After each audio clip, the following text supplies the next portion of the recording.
Assalamu alaikum rahmatullahi wa barakatuh. Hope you're doing well. We're going to continue our reading of this pretty intense feministic book, and I find it to be quite entertaining because of how delusional it is, but it's a nice, interesting read while it's a thunderstorm outside, which is actually quite relaxing.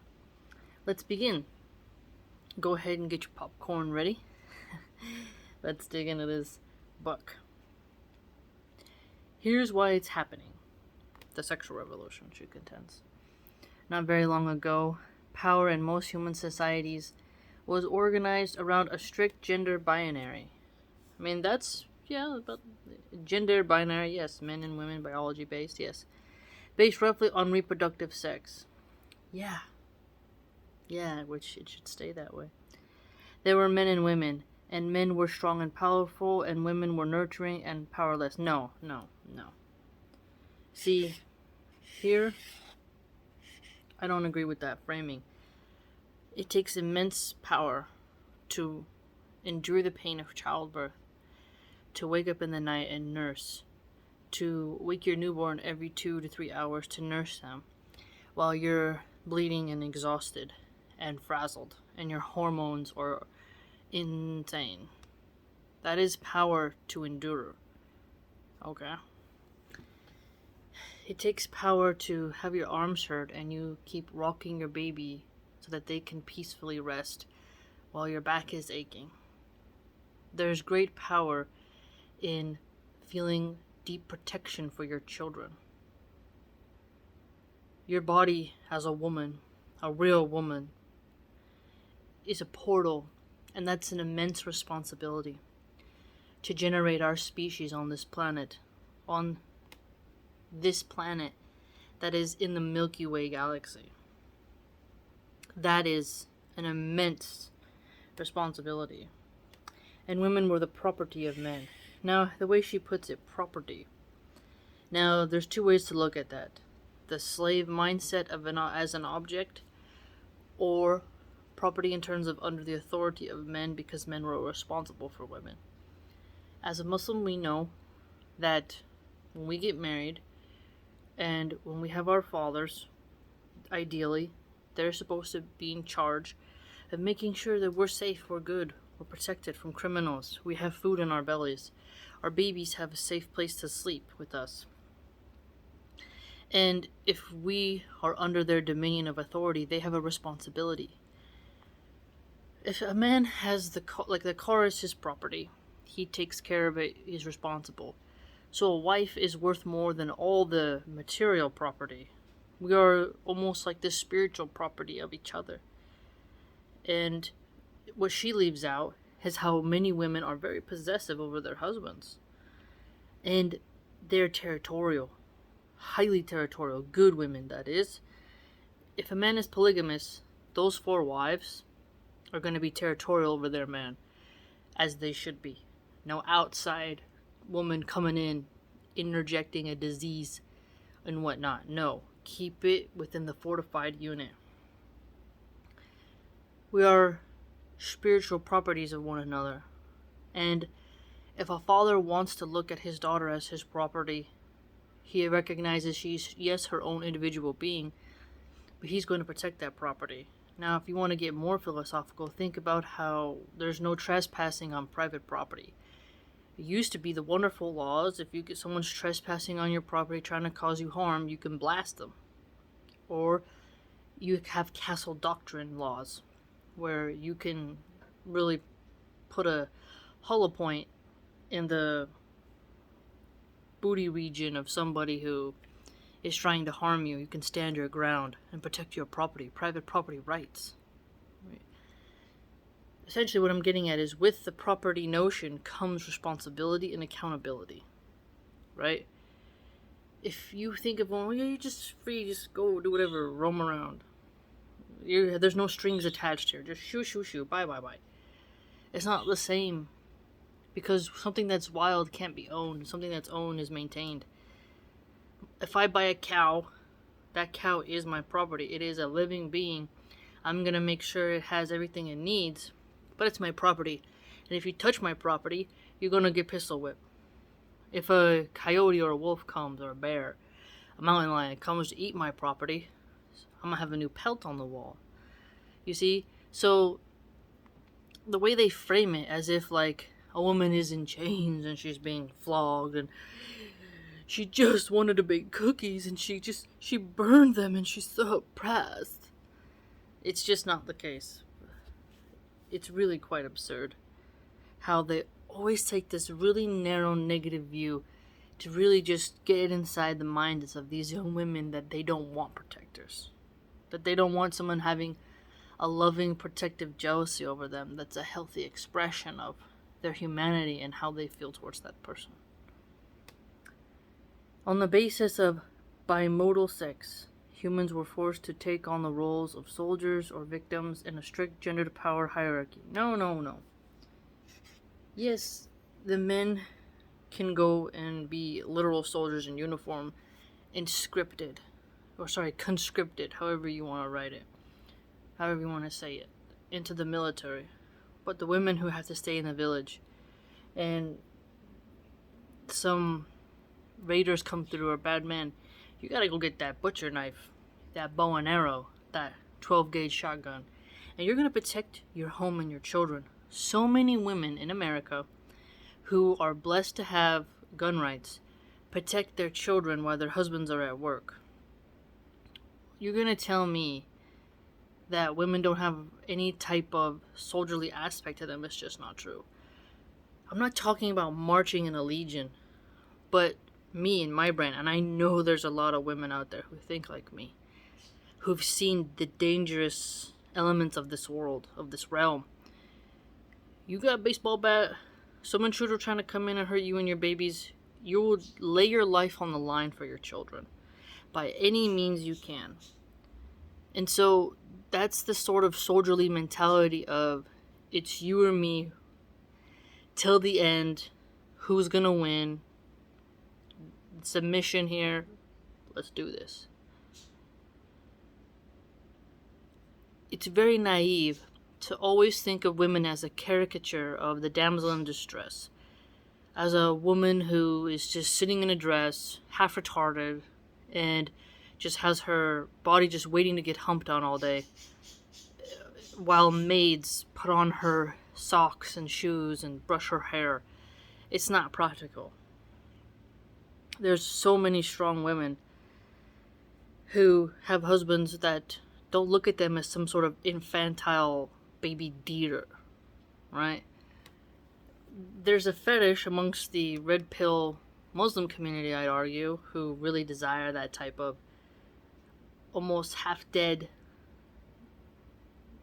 retarded, overly shy, pretty nearly useless type of woman who just, they don't really exist. And a lot of those women struggle heavily to adapt to the real world if their husband discards them, starts to neglect them, and they want a divorce and they gotta repair their life. They really struggle because they were so sheltered that when they gotta go out there and get a job, when they had to pay their own bills, or they have to live with, back with their parents, it can be such a struggle, right? But I'd say the majority of sane women throughout history never expected to be treated like a princess. And the birthing bed is often our battlefield. And women, when danger arrives, you're going to band together and protect those babies. I'll protect children who aren't my own. And I have a fire in me that if I see a criminal hurting a baby, if I see someone hurting a child, I am immediately activated. Save the baby. Help the baby. Help the child. Protect the child. He may be bigger. The criminal may win. Right? But that's a risk I'm willing to take to save the child. Right? If a chicken has courage to protect her chicks, why shouldn't I?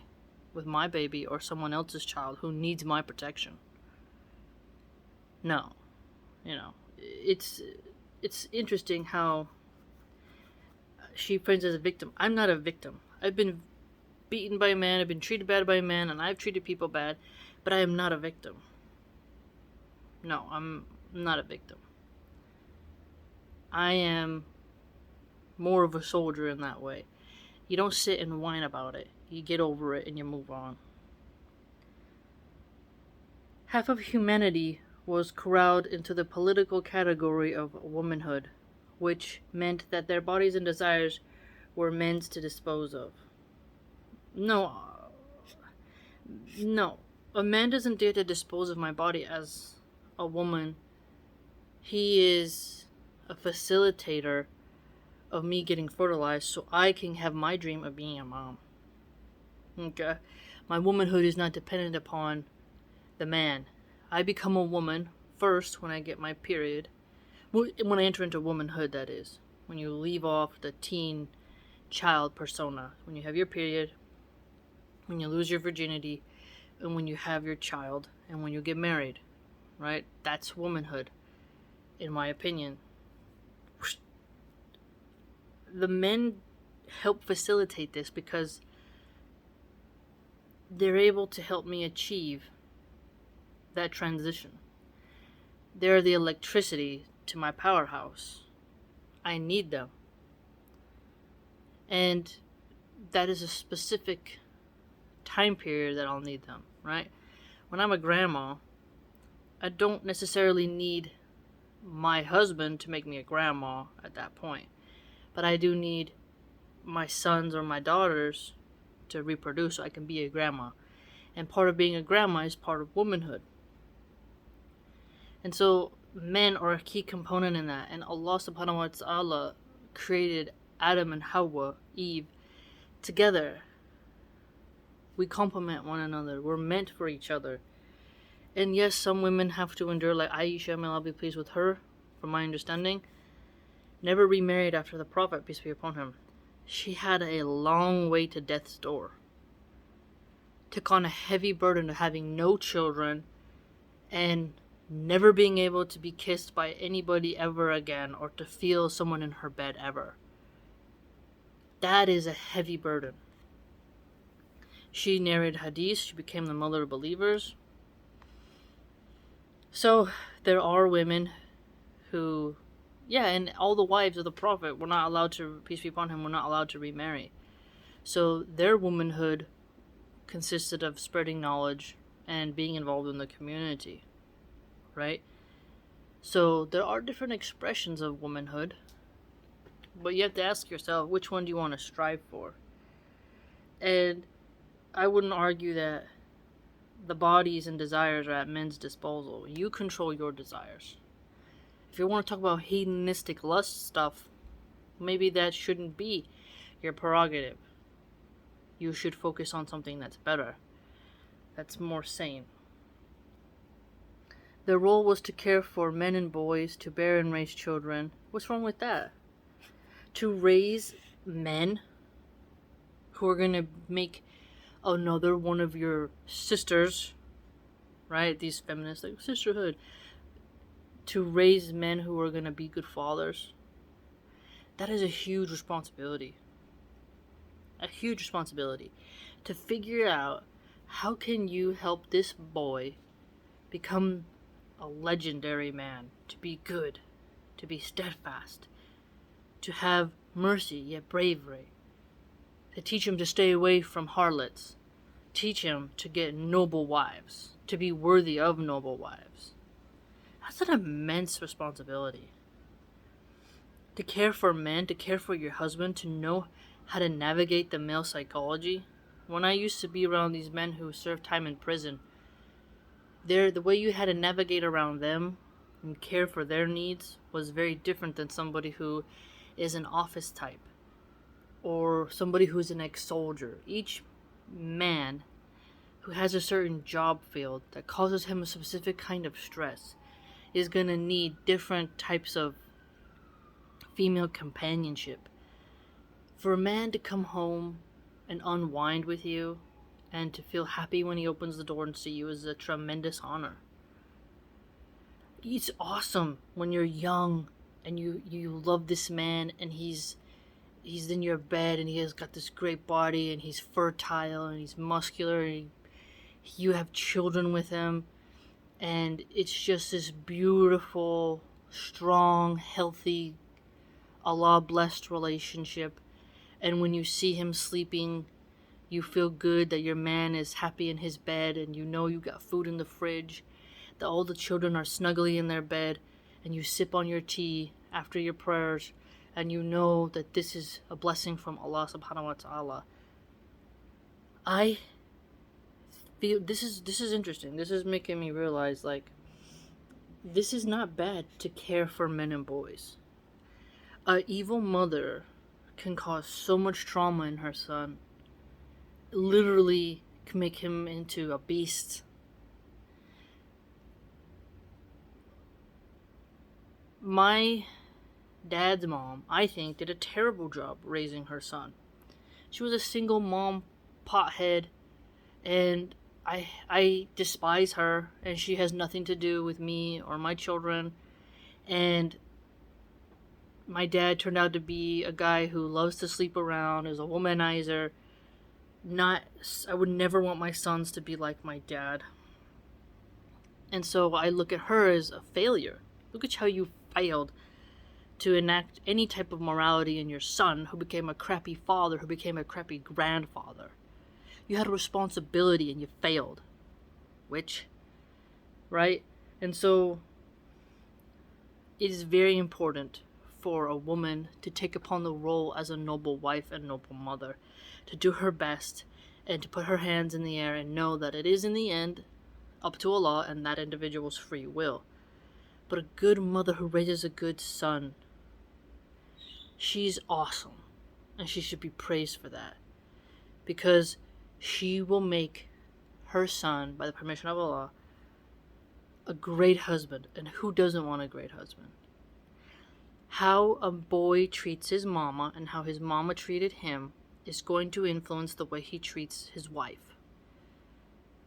I'm sure there are exceptions where somebody had a very loving wife, but the guy is still kind of an a-hole or a lazy person. Yeah, I understand. But a mother who actually tried is better than the one who didn't. So it's not a negative to have the role of caring for your son and for your husband. See, these feminists will complain that men aren't there emotionally for women's psychology, and then turn around and say that, a woman's role is not necessarily to care for men. I mean, think about all the men who come back from wars, no matter, all over the world. They have taken the souls of people and returned them back to Allah subhanahu wa ta'ala, sent them back. They have had bullets raced by their heads. They have smelled things that we don't want to smell.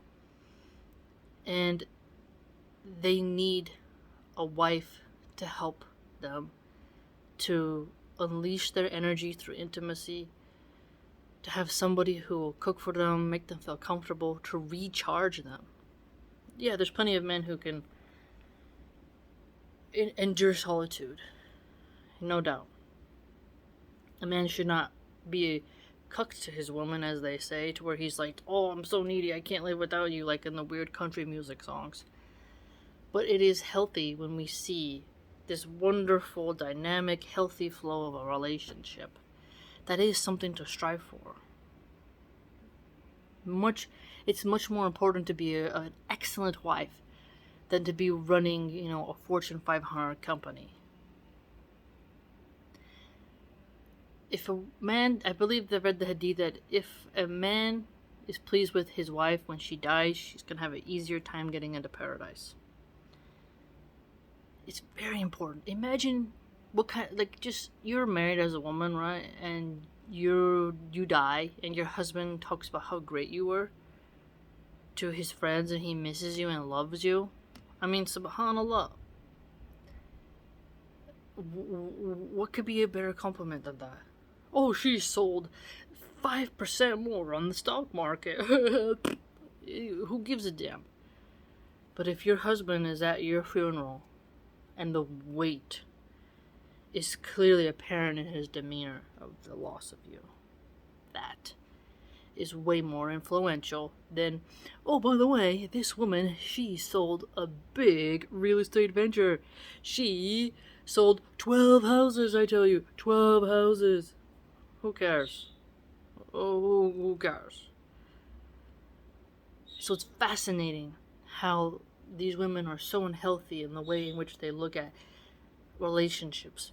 I don't like to use the word bitter, but there's like a demonic, angry, frustrated, unhealthy bitterness to these women that radiates from their words like a spiritual intoxicant. It's quite bizarre.